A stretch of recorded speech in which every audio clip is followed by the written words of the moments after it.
오늘 주신 하나님 말씀 함께 보겠습니다. 히브리서 12장 1절부터 13절까지 말씀입니다. 히브리서 12장 1절부터 13절까지. 오늘은 이제 한 절씩 교독하도록 하겠습니다. 제가 먼저 읽고 그 다음 저 여러분이 읽고 마지막 13절은 같이 읽겠습니다. 제가 먼저 읽겠습니다. 이러므로 우리에게 구름같이 둘러싼 허다한 증인들이 있으니 모든 무거운 것과 얽매이기 쉬운 죄를 벗어버리고 인내로써 우리 앞에 당한 경주를 하며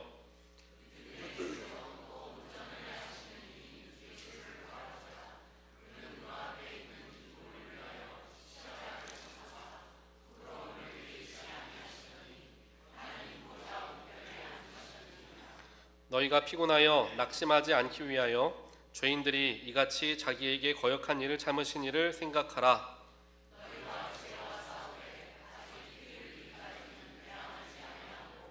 또 아들들에게 권하시는 것 같이 너희에게도 권면하신 말씀도 잊었도다.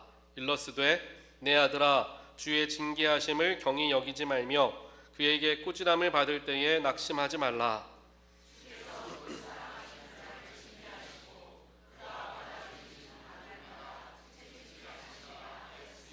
너희가 참음은 징계를 받기 위함이라. 하나님이 아들과 같이 너희를 대우하시나니 어찌 아버지가 징계하지 않는 아들이 있으리요.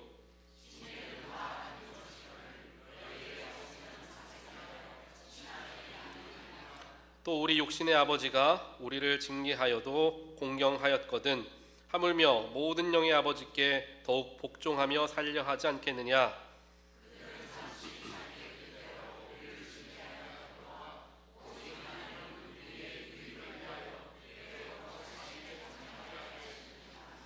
무릇 징계가 당시에는 즐거워 보이지 않고 슬퍼 보이나 후에 그로 말미암아 연단받은 자들은 의와 평강의 열매를 맺느니라.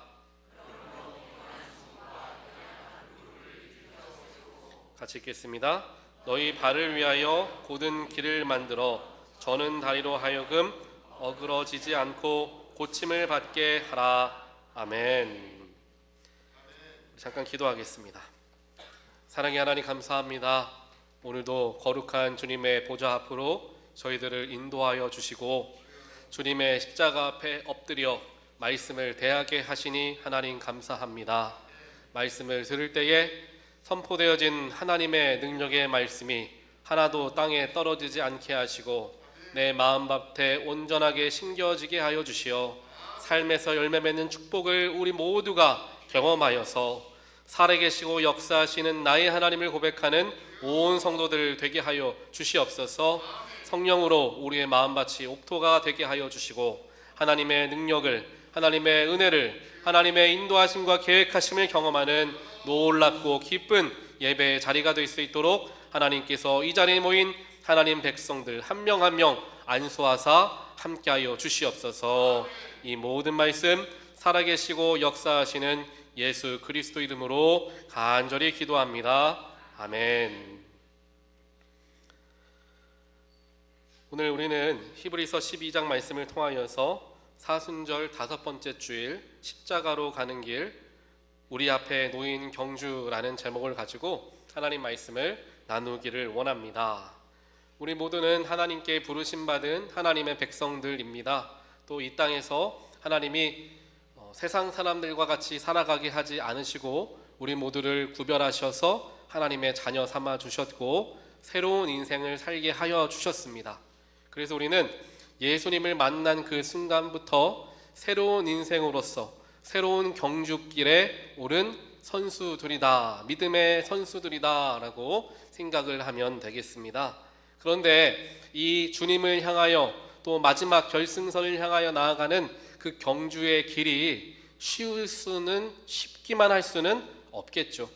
당연히 마치 우리가 마라톤을 하는 것과 같이 때로는 오르막길도 있고 때로는 내리막길도 있으며 뛰기 쉬운 길 혹은 뛰기 어렵게 울퉁불퉁한 길을 걸어가야만 할 때도 있을 것입니다. 하지만 그 모든 과정 속에서 우리와 동행하시는 하나님을 발견하는 것이 그 경주를 다 온전하게 마치게 되는 길이 됨을 우리는 늘 기억해야 한다라는 거예요.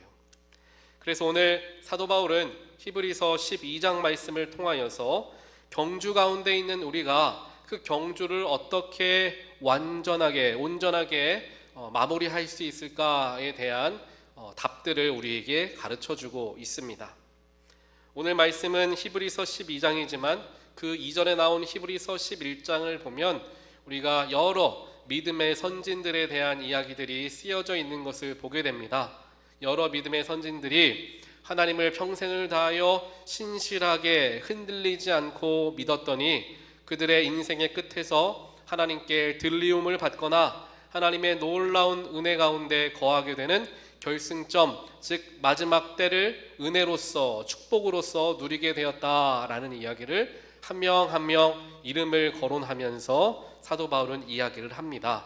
그 다음에 연결되어지는 게 12장 말씀, 우리가 보는 말씀이죠. 그래서 우리의 믿음의 선진들이 이렇게 저렇게 그들의 삶을 붙들어서 마지막 결승선까지 골인했으니 지금 우리도 그들을 본받아서 그들과 같이 이 경주를 끝까지 나아갑시다 라는 권면의 이야기를 하는 거예요.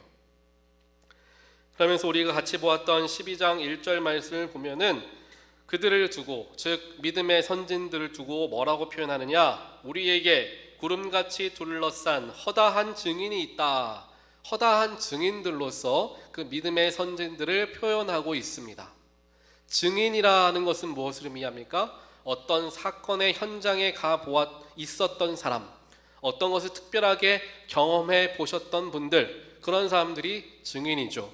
그리고 증인의 한마디는 재판을 다 뒤집을 정도로 굉장히 큰 힘을 가지고 있다라는 것을 잘 알고 있습니다. 우리는. 그래서 증인이다라는 것은 뭔가를 증거해 주는 거예요. 무엇을 증거해 줍니까? 인생의 길, 나아가는 길들이 힘들고 어려운 고난이 있는 경주의 길이지만 그 길 끝에 가보니 하나님의 영광이, 하나님의 놀라운 축복이 그 자리에 임하더라 라는 것을 증언해 주는 증인들이 여기 있으니까 그들의 증언을 듣고 여러분들 힘내십시오. 고난의 길 속에, 고난 속에서 모든 것을 포기하고 좌절하고 낭망하지 마시고, 어찌 보면 여러분들보다 더 큰 고난을 믿음으로 이겨낸 증인들의 이야기를 들으시면서 그들도 하셨으니 여러분들도 하실 수 있습니다. 힘내십시오 라며 경주를 응원해 주고 있는 거예요. 하나님은 오늘 히브리서 12장 말씀을 통하여서 우리가 힘들고 어렵게 살아가는 여러분들의 삶을 응원하기를 원하십니다.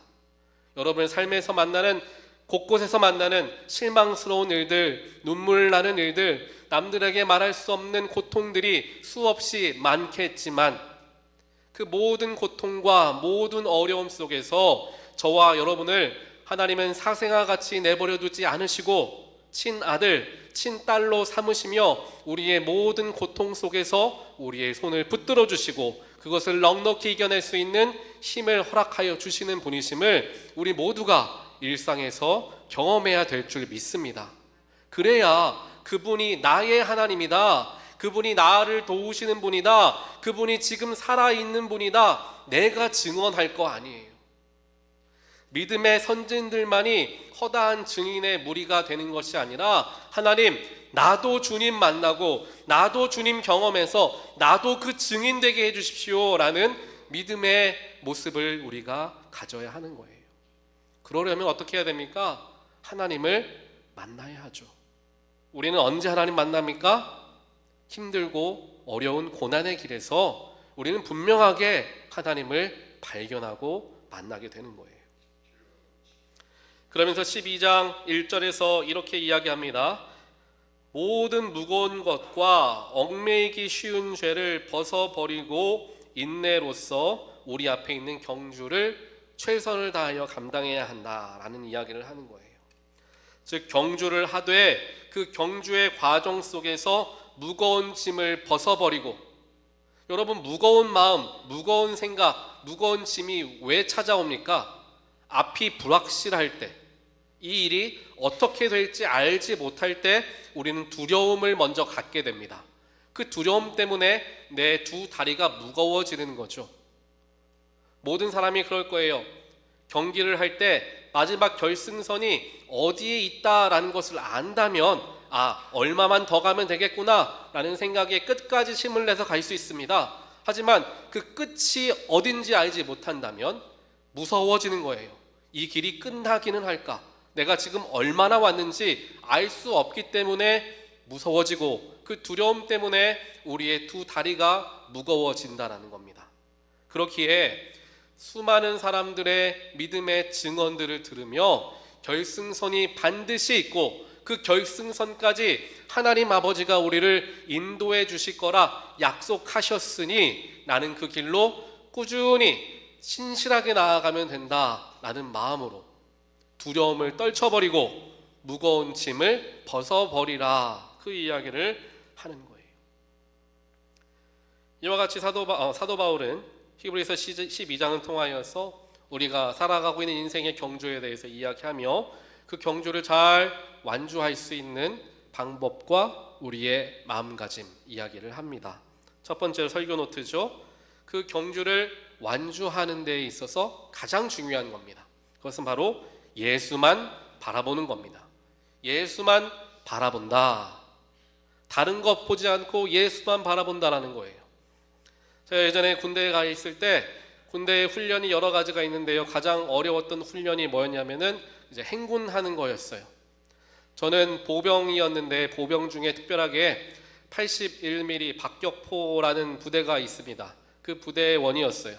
그 부대원들은 원래 행군을 할 때 군장을 메고 가는데, 그 부대원들은 군장은 이제 차로 보내고 포를 들고 갑니다. 포를. 이제 포가 세 부분으로 나눠지는데 그 중에 하나를 들고 가는 거예요. 그런데 군장은 우리가 가방처럼 몸에 딱 붙게 되어 있어서 조금 무거워도 메일 수가 있습니다. 하지만 포를 짊어지고 가는 것은 굉장히 다른 얘기죠. 딱딱하고 무거운 그 쇳덩어리를 그냥 무작정 들고 가는 거예요. 그러니까 굉장히 힘들고 어렵죠. 그래서 이탈자들이 많이 생깁니다.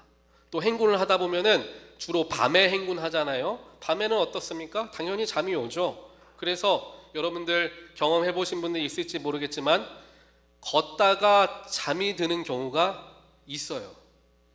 걷다가 넘어지는 병사들이 있더라는 거예요. 왜냐하면 졸아가지고 새벽이니까 걷다가 조는 거예요. 그리고 딴 생각하다가 발을 삐끗해서 다치는 사람도 있고요. 심지어는 구덩이에 빠지는 사람도 있었어요. 그래서 이제 선임병들이 가르치기를, 행군을 할 때 다른 생각하지 말고 다른 거 보지 말고 앞에 사람 뒤통수만 보고 걸어라, 이렇게 가르쳐줘요. 다른 생각으로 시선을 분산시키지 말고 마음 빼앗기지 말고 앞사람 머리만 보면서 가다 보면 결승선까지, 마지막 도착지까지 갈 수 있다, 이 이야기를 가르치는 거죠. 마찬가지입니다. 우리의 인생의 길에서도 우리가 경주하며 앞으로 가는데 우리의 시선을 빼앗는 세상에 너무나 아름다워 보이고 즐거워 보이고 기뻐 보이는 게 너무나 많아요. 우리의 마음을 지금도 사탄은 호시탐탐 노리면서 우리의 마음을 빼앗으려고 합니다. 지금 이 순간에도 내가 설교에 집중하지 못하고 딴 생각하게 만드는 게 사탄이에요. 여러분들 집중하시고 저를 바라보시길 바랍니다. 사탄이 그렇게 무서워요. 세상의 유혹과 세상의 즐거움으로부터 나는 겉들이길 수 있어 라고 말할 수 있는 사람은 단 한 명도 없습니다. 그렇기에 세상의 눈을 빼앗기고 시선을 빼앗기려 기기 때문에 내가 이리저리 이곳저곳 뚫레 하며 살아가는 것이 아니라 내 앞에 계신, 나와 함께 가시는 예수님을 바라보며 앞을 향하여 나아가야 한다. 그것을 사도 바울은 가르쳐주고 있는 거예요. 선임병으로서 가르쳐주는 겁니다. 바라보다라는 것은 그냥 눈으로 바라보는 단순한 의미를 가지고 있는 것이 아니라 다른 곳으로부터 눈을 떼서 한 곳을 집중하는 것, 그게 헬라어 바라보다라는 단어에 담겨져 있는 진짜 의미입니다. 시선을 옮기는 거죠. 세상을 향했던 나의 눈을 예수님에게, 내 중심에만 나만 생각했던 나의 눈을 예수님에게 맞추는 게 주를 바라보는 겁니다. 시간 될 때, 때때로 가끔씩 내가 괜찮을 때 바라보는 것은 진짜 바라보는 게 아니에요.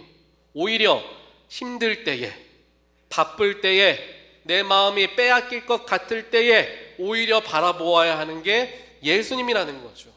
이걸 놓치면 다리를 삐끗하고 잘못된 길로 가고 구덩이에 빠지게 된다는 것입니다.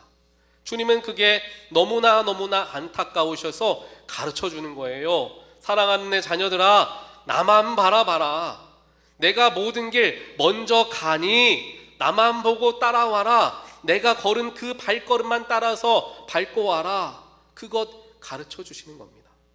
사랑하는 성도 여러분, 세상은 언제든지 우리의 마음을 빼앗으려 합니다. 하지만 그럴 때일수록 주님 바라보게 되는 모든 분들 되시기를 주님의 이름으로 간절히 축원드립니다. 세상이 아무리 변하고 세상이 아무리 악해진다 할지라도 아이고 세상이 변하네, 아이고 세상이 악하네, 거기에 마음 빼앗기지 말고 오히려 변함없으시고 완전하시고 온전하신 주님께 더 집중하게 되는 저와 여러분, 우리 나선 금란교회 되기를 다시 한번 주님의 이름으로 간절히 축원드립니다. 그게 넘어지지 않는 법이에요. 이건 어쩌네, 저건 저쩌네 라고 얘기하는 게 아니라 십자가 바라보고 나아가는 게 흔들리지 않는 길입니다. 내가 판단할 필요가 없어요. 주님은 주님 따라오라, 주님 바라보라 우리에게 말씀해 주셨습니다. 그런데 어떠한 주님을 바라보느냐? 오늘 말씀 보니까 이렇게 기록을 합니다.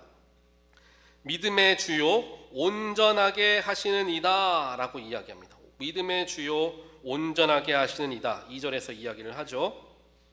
믿음의 주, 즉 우리의 믿음의 시작이자 근본이 되시는 분이죠. 온전하게 하시는 이 우리를 완벽하게 만드시는 분, 우리의 믿음을 완성시켜 주시는 분, 그 예수를 바라보아야 한다는 겁니다. 우리는 가끔씩 착각합니다. 이 경주는 나에게 맡겨진 나의 경주다라고 착각합니다. 그 경주를 결국에 걸어가야 할 사람은 나다라는 생각이죠. 하지만 오늘 말씀을 보니까 경주를 이야기하면서 그 경주를 온전하게 완주하게 해주실 분은 예수 그리스도이시다라고 분명히 우리에게 말씀합니다. 경주는 내가 하는 게 아닙니다. 내 인생 내가 살아가는 게 아닙니다. 내 앞날 내가 계획하고 내가 결정하는 게 아닙니다. 모든 것을 결정하도록 하시고 선한 것을 보이게 하시고 내가 나아갈 발걸음들을 미리 보여주시며 그 길로 인도하시는 분은 오직 하나님 한 분이라는 거예요. 그렇기에 내 인생 내가 살아간다 라는 게 아니라 주님이 살아가게 해주신다, 주님이 완주하게 해주신다 라는 믿음으로 주님께 더 나아가게 되는 우리가 되기를 간절히 바랍니다. 그것이 사도 바울이 또 제가 여러분에게 정말 마음을 다해서 전하는 이유가 바로 여기 있는 거예요. 그래서 우리의 삶을 한번 되돌아보길 원합니다. 요즘에 여러분들의 마음을 빼앗는 게 무엇입니까? 하나님의 말씀 앞에 서고 십자가를 바라보는데 방해가 되는 것은 무엇입니까? 이걸 우리가 늘상 생각해 봐야 돼요. 교회에 나와야 되는데, 예배를 드려야 되는데, 일상에서도 말씀 묵상해야 되는데 그것 못하게 하는 게 뭘까? 그것보다 더 먼저 하는 건 뭘까? 이거를 날마다 스스로 반성하고 바라봐야 이기죠. 아니면 그냥 휩쓸려 갑니다. 인생이란 게 그런 거지. 오늘 못했지만 내일 하면 되지. 물론 그것도 좋겠지만요, 오늘 할 수 있을 것 오늘 하는 게 가장 복된 선택인 거죠. 이러한 경주를 걸어가는 길 결코 쉬운 길은 아닙니다. 경주를 하다 보면 분명히 고통스러운 구간을 만나게 되죠. 하지만 그러한 고통과 고난이 있다 할지라도 하나님은 저와 여러분을 결코 포기하지 않으신다라는 겁니다. 오늘 설교 노트 두 번째입니다. 세상은 저와 여러분을 포기할지 몰라도, 내 주변 사람들은 저와 여러분들을 포기할지 몰라도 우리 아버지 하나님 한 분만은 우리를 결코 포기하지 않는다라는 겁니다. 그냥 내버려 두지 않는다라는 거예요. 사랑하는 자식 지멋대로 살아가게 놔두는 부모가 어디 있습니까? 다칠 것 같은 위험한 곳에 가면 붙들어서라도 팔을 비틀어서라도 잡아 당기고 위험으로부터 벗어나게 하고 싶은 게 부모의 마음 아닙니까? 하지만 아이의 마음은 어떻습니까? 왜 엄마 아빠가 내 팔을 비트나? 저기 가서 놀고 싶은데, 저기 가면 재미있을 것 같은데, 저기 가면 시간 잘 보낼 것 같은데 왜 나를 붙들어 가지고 저 즐거운 것 못하게 하고 힘들고 어렵게 있게 하나? 왜 공부하게 하나? 아이는 모르니 그렇게 투정하고 이야기할 거예요. 하지만 그 고난 가운데, 그 어려움 가운데 우리를 붙드시는 분은 우리 아버지 하나님이시고, 그 붙드는 게 우리에게 고난 중에 어려움으로 찾아올 수가 있어요. 하나님이 붙드시는 건데, 하나님이 멈춰서게 하는 건데 나에게는 고난처럼 여겨지는 순간이 있다라는 거죠. 하나님이 멈추시고 하나님이 가지 못하게 하시며 시간을 지체하시는 이유는 다 있는 것입니다.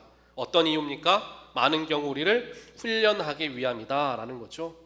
다음 단계로 넘어가기 위해서는 이것을 분명히 짚고 넘어가야 하는데, 그것을 안 하고 넘어가 버리면은 그 문제 앞에서 분명히 실패하고 넘어질 수밖에 없다라는 것을 하나님은 너무나 잘 아시기 때문에 우리를 그 문제 앞에서 먼저 멈춰 세우시고 훈련시키시더라라는 겁니다. 하지만 우리들은 아까 말씀드린 것처럼 하나님 왜 이렇게 지체하십니까? 하나님 오히려 왜 내 기도 들어주지 않으십니까? 이렇게 반응한다는 거예요. 그 고난의 시간과 그 멈춤의 시간이 나에게 얼마나 필요한 자리인지를 우리가 분별하지 못하기 때문입니다. 그래서 때로는 고통이 찾아올 때 우리는 쉽게 이렇게 생각합니다. 하나님이 나를 버리셨다. 하나님이 나에게 관심이 없으시다. 하나님은 나를 생각하지 않으시나 보다 라고 생각하며 하나님을 원망하거나 하나님께로부터 멀어지게 됩니다. 고통 때문에, 고난 때문에 그렇다라는 것이죠. 하지만 하나님께서 허락하여 주시는 고난의 순간, 오늘 성경에서는 징계의 때라고 이야기하는데, 그 징계의 때는 우리에게 꼭 필요한 시간이라는 것을 우리는 반드시 유념해야 합니다. 오늘 말씀 12장 5절 말씀과 또 6절 말씀을 보게 되면 이런 이야기를 해요. 내 아들아 주의 6절에 이렇게 나옵니다. 주께서 사랑하시는 자를 징계하시고 그가 받아들이시는 아들마다 채찍질한다 라는 거예요. 사랑하니까, 내 아들이니까 징계도 하고 채찍질한다라는 겁니다. 그 전 5절에는 이렇게 나오죠.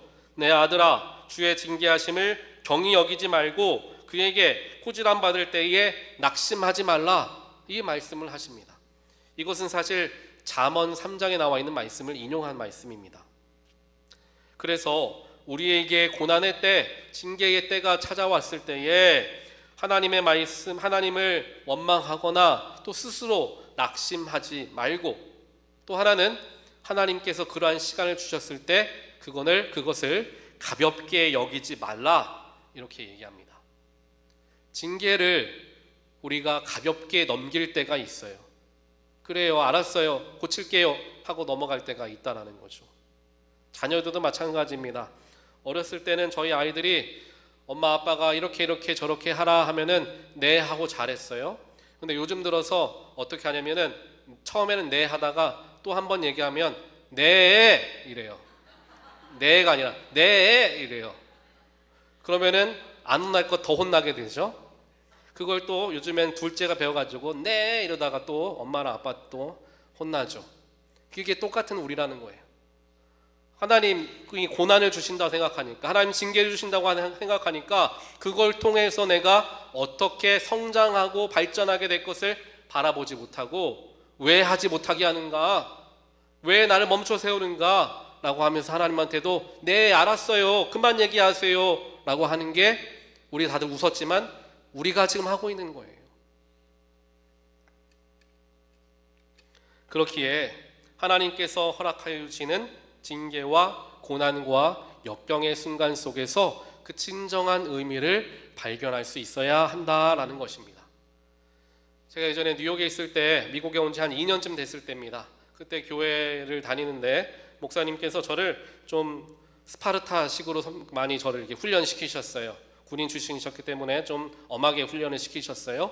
훈련을 시키는데 어느 날은 제 마음속에 조금은 이제 반항기가 있었던 것 같아요. 목사님이 어떤 얘기했냐면 전사님 항상 미국에 왔으니까 영어 공부 열심히 하셔야지 나중에 목회할 때 큰 도움이 됩니다. 하나님께 더 쓰임 받습니다. 이런 얘기를 저에게 자주 해주셨어요. 자주 듣던 이야기인데 그날따라 제 마음에 조금은 반항심이 들기 시작하는 거예요. 그래서 목사님에게 평소에는 안 그랬는데 조금은 대들었던 거예요. 그래서 뭐라고 얘기했냐면, 목사님, 저는 영어도 물론 중요하지만 목회자의 영성이 훨씬 더 중요하다고 생각합니다. 영성을 잘 키우고 성경 말씀을 잘 전하는 게 중요하지 언어는 그 다음 일이라고 생각합니다 라고 당당하게 목사님에게 대들었어요. 그러니까 목사님이 그래 전사님 좋은 사람 말도 많네요 라고 할 줄 알았는데 호통을 치시면서 어디서 그렇게 약해 빠진 소리 하고 있느냐고 저를 한참을 혼내셨어요. 그래서 제가 눈물을 찔끔할 정도로 한참을 혼나가지고 제 마음이 속상해 있었죠. 목사님이 그냥 그래 전사님이 좀 힘든가 보다 하고 넘어가주면 좋을 것을 저렇게 화를 내시나 속상해가지고 그러고 있었습니다. 그러다가 한 달쯤 지나고 나서였을까요? 목사님이 저를 부르시는 거예요. 가봤더니 전사님 다음 달부터 우리 교회 학교 중학생부를 변호사님이 맡으세요 라는 거예요. 그 당시에 중등부가 한 60명 정도 있었거든요. 그 중등부를 맡으라는 거죠. 중등부는 영어를 씁니까? 한국말 합니까? 당연히 영어 쓰죠. 다 영어로 모든 걸 다 해야 돼요. 그러니까 영어를 써야만 하는 자리로 저를 밀어 넣으신 거죠. 그래가지고 제가 한동안 많은 창피를 당했습니다. 그 어린 애들한테 비웃음을 당하고 발음이 이상하네 뭐 이런 것들 때문에 얼마나 그런 고난의 시간을 제가 보냈는지 몰라요. 그런데 그게 저에게는 참 고난으로만 다가오지 않고 감사함으로 다가왔어요. 왜냐? 그 목사님이 그냥 어디서 대들어 하고 혼내시기만 하실 수도 있었을 텐데 저를 제대로 훈련시키기 위해서 중등부로 보내주셨다는 것은 저를 생각하고 사랑하지 않으면 할 수 없는 일이잖아요. 그러한 것을 목사님이 어떻게 보면은 감수하시면서 저를 그 자리에 세워주셨다는 게 저에게는 굉장히 큰 감사함으로 다가오게 됐어요. 물론 한참 뒤의 얘기죠. 그 순간에는 조금 원망도 했겠죠. 이와 같다라는 거예요.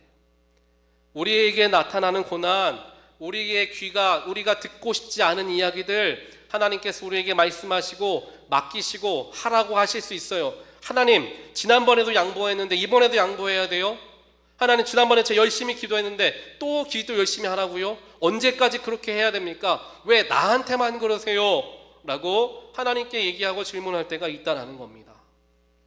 하지만 그 자리가 하나님은 우리를 사랑하셔서 그 자리로 우리를 부르시는 것이고 그로 인하여서 우리를 성장하게 하기 위한 목적이 있다는 것을 우리는 현상을 넘어서서 한 걸음 뒤를 바라볼 줄 알아야 한다는 거예요. 그렇게 사도 바울은 히브리서 12장 말씀을 통하여서 비록 삶의 경주에서 어려움을 당하더라도 그 속에서 반드시 하나님 주시는 유익이 있으니 너무 낙심하지 말고 원망하지 말고 주님께 마음을 다하라 가르쳐 주시는 거죠. 마지막으로 설교 노트 세 번째, 이와 같이 고난과 고통의 길, 징계의 길을 걸어갔을 때 그 고난과 징계가 혼나고 힘들게만 끝나는 것이 아니라 이 고통은 반드시 열매가 된다라는 겁니다. 그게 놀라운 축복이죠. 열매가 된다라는 거예요. 열매가 된다. 제가 그때 중등부를 맡고 나서 한 2년 정도 맡게 되었습니다. 그 다음에 중등부 학생들이 어떠한 생각을 가지고 있는지, 아이들은 어떠한 말씀을 더 좋아하는지, 어떠한 찬양을 부르는지, 아이들에 대한 고민은 무엇인지에 대해서 많이 배우고 많이 알게 됐어요. 그리고 나중에 목회할 때와 또 안수를 받을 때 그 모든 과정 속에서 그게 저에게 굉장히 큰 밑거름이 되었죠.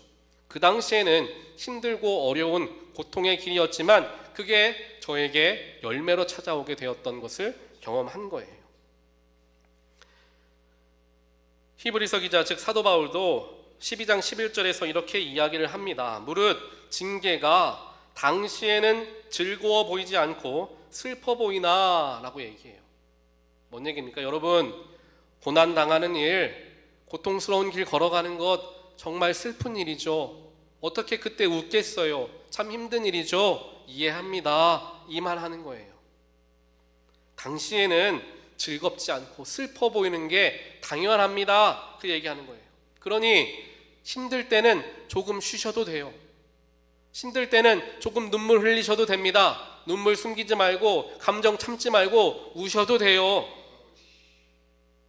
이 힘들다라는 것을 부정하는 게 아니라는 거죠. 하지만 그 모든 때가 지난 후에라는 단어가 중간에 딱 들어가 있어요. 무릇 징계가 당시에는 즐거워 보이지 않고 슬퍼 보이나 후에 그로 말미암아 연단받은 자들은 의와 평강의 열매를 맺느니라. 무슨 열매를 맺는다고요? 의와 평강의 열매를 맺는다. 하나님 열심히 믿고 고난 잘 통과하면 건강의 축복, 물질의 축복, 자녀가 잘 되는 축복을 주시면 좋겠지만 그러한 물질적인 세상적인 축복을 주시는 게 아니라 영적인 축복을 주신다는 겁니다. 그게 뭐냐? 바로 의와 평강입니다. 의는 영어로는 righteousness이죠. righteousness는 하나님의 의로우심을 얘기합니다. 즉 righteousness를 열매의 축복으로 주신다는 것은 하나님의 선하심과 의로우심을 닮아가는 열매를 주신다는 거예요. 하나님의 선하심과 의로우심을 닮아가려면 가까이 거해야 되겠죠. 그러니 의를 열매로 받는다라는 것은 하나님과 관계가 가까워지는 축복을 누린다라는 얘기를 하는 거예요. 두 번째로 평강은 평화, 피스를 얘기하죠. 여러분들은 언제 평화를 느끼십니까? 여러분 주변이 다 완전하고 평화로울 때 평화를 느끼십니까? 그러나 성경에서 얘기하는 평화는 그런 말이 아닙니다. 이 평화는 내 주변이 시끄러워도, 내 주변에 어려움이 있어도, 내 주변은 그러해 보이지 않는다 할지라도 내 안에서 누리는 평화, 이걸 얘기하는 거예요. 고통과 연단의 길을 건너가 보니까 웬만한 다른 문제는 나에게 그렇게 큰 걸림돌이 되지 않는 거죠. 군대를 힘들게 갔다 오신 분들은 군대에서 열심히 고생해 봤기 때문에 세상에서의 사회의 어려움들은 어느 정도 잘 극복해 나갈 수 있다, 이렇게 얘기하지 않습니까? 마찬가지라는 거예요. 하나님이 주신 고난의 때를 잘 건너와 보니까 다음에 어떤 고난을 만나더라도 그때 하나님이 함께 하셨던 것과 같이 이번에도 나와 함께 하실 것이며 그때의 영적인 방법을 내가 깨달아 알았으니 이번에는 더 쉽게 더 빨리 그 고난을 벗어나게 된다라는 것을 의미합니다. 그러니 고난이 찾아와도, 어려움이 찾아와도 내 마음이 평안한 거죠. 그거 나 해봤어. 그 어려움 경험해봤어. 그러니 그 길 가본 길이야. 그러니 두렵지 않고 평화가 찾아온다. 그 이야기를 하는 거예요. 사랑하는 성도 여러분, 오늘 말씀을 통해서 우리는 인생의 경주를 달리고 있는 사람들이다 라는 것 배웠습니다. 그런데 이 경주라는 게 혼자 간다라고 한다면 힘 빠지고 어려운 길입니다. 그리고 이 경주의 길이 아무도 가보지 않은 정말 정글을 뚫고 가는 것과 같은 새로운 길을 개척하는 것이라면 더더욱 힘들 겁니다. 하지만 저와 여러분보다 먼저 앞서서 예수님이 그 모든 길을 이미 개척하시고 다 닦아주셨습니다. 우리는 그 길을 따라가면 되는 거예요. 여러분들 숲에서 길을 잃었다가 작은 오솔길이 보이지 않습니까? 그 길이 자연스럽게 생긴 것입니까? 아니죠. 누군가 걸어갔기 때문에, 내 앞서 걸어간 사람들이 있기 때문에 그 오솔길이 생긴 거예요. 그리고 그 길을 따라가면 그 숲을 벗어날 수 있는 길이 열리는 거죠. 우리는 그걸 하면 되는 거예요.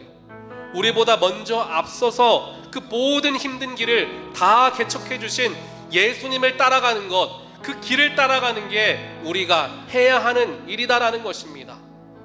길을 가다가 길을 잃을 수도 있습니다. 헤맬 수도 있습니다.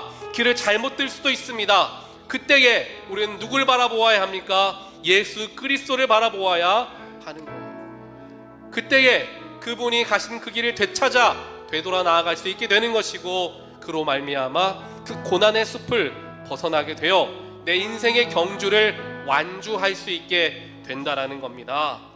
사랑하는 성도 여러분, 오늘 이 말씀을 함께 기억하길 원합니다.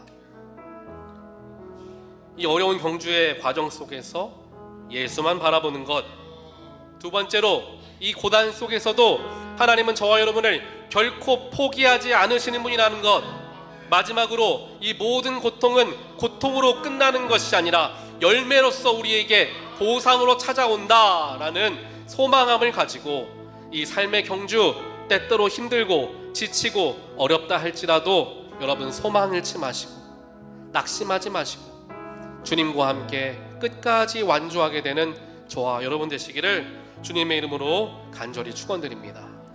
우리 이 시간 함께 찬양하실 때 우리 아까 찬양팀이 불렀던 시선이라는 찬양이 있어요. 그 시선이라는 찬양의 가사가 오늘 설교 말씀과 딱 맞닿아 있습니다.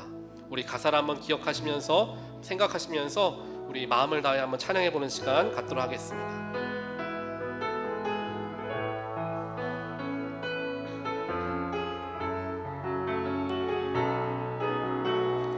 내게로부터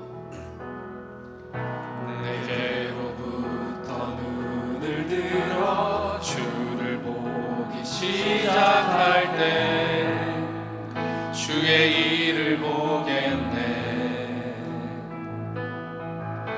내 작은 마음 돌이키사 하늘에 꿈꾸게 하네. 주님을 볼 때 모든 시선을 주님께 드리고 살아계신 하나님을 느낄 때 내 삶은 주의 역사가 되고 하나님이 일하기 시작하네. 우리 2절합니다. 성령이 나를 변화시켜 모든 두려움 사라질 때 주의 일을 보겠네. 황폐한 땅 한가운데서 주님만 알게 되리. 주님을 볼 때 주님을 볼 때 아멘. 모든 시선을 주님께 드리고 살아계신 하나님을 느낄 때 내 삶은 주의 역사가 되고 하나님이 일하기. 우리 목소리로만 고백합니다. 목소리로만 모든 시선을 주님께 드리고 전능하신 하나님을 느낄 때 세상은 주의 나라가 되고 하나님이 일하기 시작. 모든 시선을 주님께 드리고 전능하신 하나님을 느낄 때 세상은 주의 나라가 되고 하나님이 일하기 시작하네.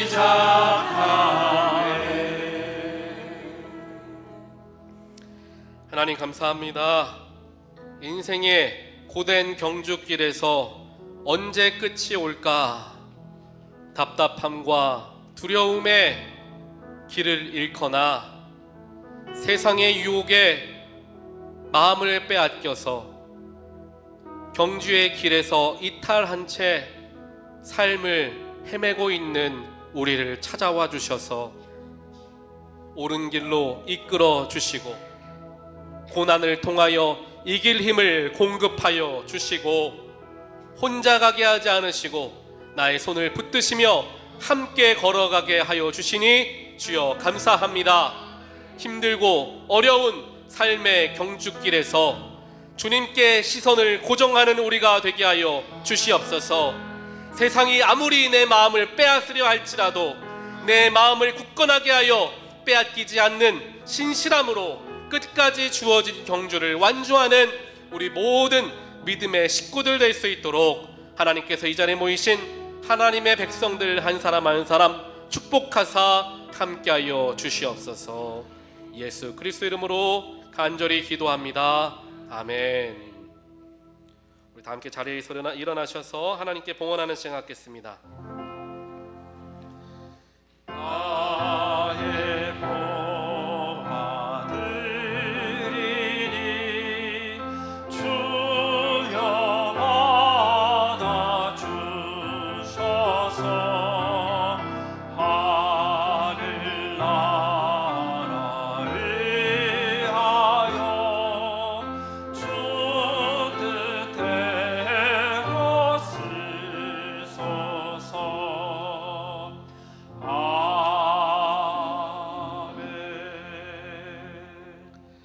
사랑의 하나님 감사합니다. 오늘도 저희들을 주 앞으로 불러 모아주시고 마음과 정성을 다하여서 예배하게 하시니 주여 감사합니다. 이 시간 우리의 삶을 담아서 중심을 담아서 헌금 올려드리오니 주님 기쁨으로 받아 주시옵소서. 헌금 속에 담긴 내 기도의 제목과 삶의 형편과 모양들이 있사오니 주님께서 받으시고 선하신 뜻 가운데 응답하사 함께하여 주시옵소서. 오늘 주 앞에 나와 함께 예배하길 원하였지만 육신의 연약함과 마음의 문제와 삶의 복잡함 때문에 나오지 못한 성도들 주님께서 친히 찾아가 주시어 안수하사 치유하시고 회복하시며 정돈케 하여 주시어 주 앞으로 회복된 영혼들이 기쁨으로 예배하는 날이 속히 오게 하여 주시옵소서. 다시 한번 드려지는 헌금 기쁨으로 주여 흠양하시고 하나님의 선하신 뜻 가운데 사용하여 주시옵소서. 예수 그리스도 이름으로 기도합니다. 아멘.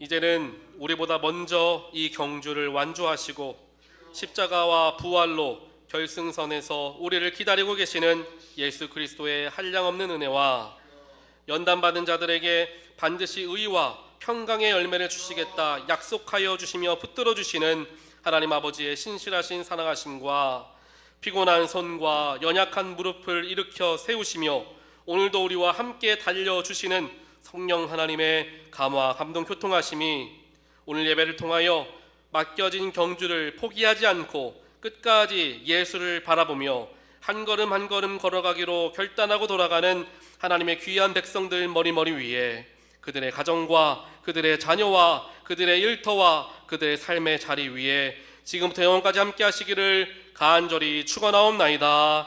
아멘.